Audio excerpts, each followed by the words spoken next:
Hello everyone, and welcome back as we conclude our study of the Rambam's 10 chapters of Hilchos Tshuva. In the final chapter of Hilchos Tshuva, the Rambam discusses the concept of Avas Hashem, of the love of God. To what extent are we commanded or must we love Hashem? The Rambam answers this based on an analogy. A man falls in love with a woman, and to the extent where he's constantly thinking of her, he never stops thinking of her, and she becomes almost the sole focus of his life.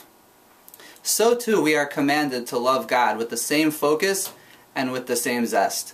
Is it really possible to love God to that extent? Perhaps we can use the Rambam's analogy and answer it in the following way.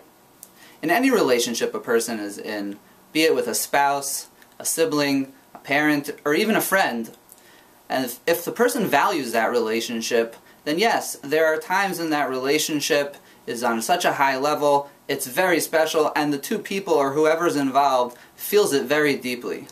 But a person can't go about their lives constantly on such a high level. So we know as we go about our everyday life that those relationships are still of the utmost importance to us. We value them, and we feel them even though we don't focus on them 24/7. But yet there are moments when those relationships get reignited. A spark is lit under them, be it anniversaries or birthdays or any special occasion which we can sometimes share with the people we are in a relationship with. Perhaps we can say and apply that to our love of God.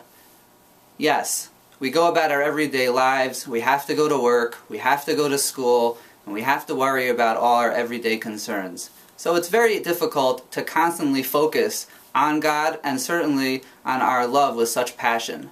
But there are times during the year. There are times during the year when we can take advantage to reignite that relationship. As we approach Yom Kippur, there is perhaps no better day to use to reignite that relationship with God.